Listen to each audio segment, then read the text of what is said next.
આજનો યુગ આમ તો આધુનિક યુગ છે, પરંતુ આ યુગમાં પણ લોકો પોતાની આસ્થા, પોતાની શ્રદ્ધા સાથે જોડાયેલા છે. પણ આ શ્રદ્ધા ક્યારે અંધશ્રદ્ધાની મર્યાદાને પાર કરી જાય છે એ ખબર નથી રહેતી.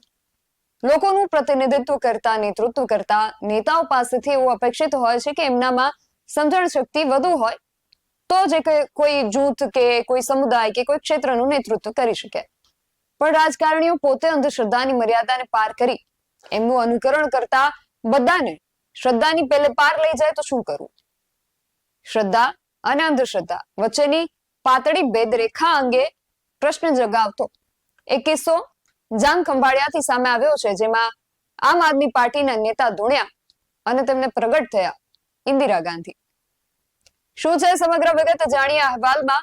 જય હિન્દ, BSI TV ન્યૂઝ પર આપની સાથે હું છું નિધિ ગઢવી.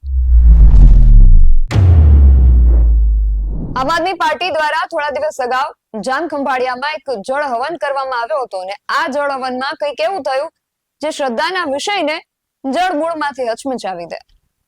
આમ તો આ જળ હવન તો થોડા દિવસ અગાઉ થયો હતો, પણ તેનો એક વિડીયો હવે સામે આવ્યો છે, જેમાં આમ આદમી પાર્ટીના નેતા રાજુભાઈ બોરખતરિયા અચાનક ધૂણવા લાગે છે અને આ વાત આટલે નથી અટકતી. તમને જાણીને નવાઈ લાગશે, પણ રાજુભાઈ બોરખતરિયાને માતાજી નતા આવ્યા, તેમને આવ્યા હતા ઇન્દિરાબેન.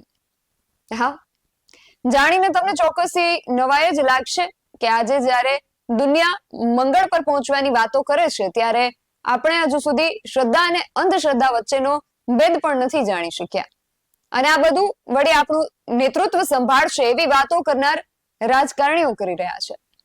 ત્યારે મને એ પ્રશ્ન થાય કે આ નેતૃત્વ કઈ દિશામાં આગળ વધશે? આ ઘટનાનો જે વિડીયો સામે આવ્યો છે તે પણ જોઈએ.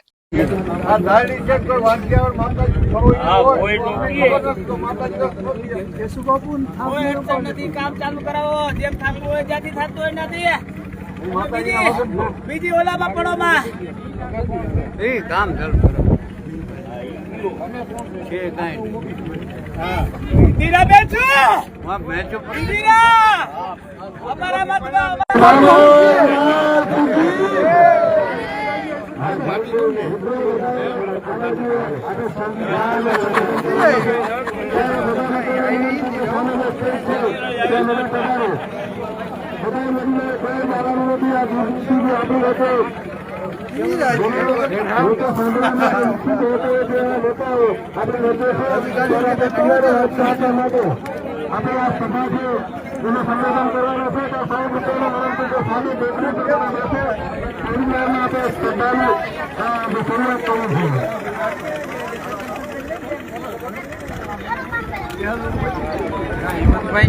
अरे भाई मजा में भारत जी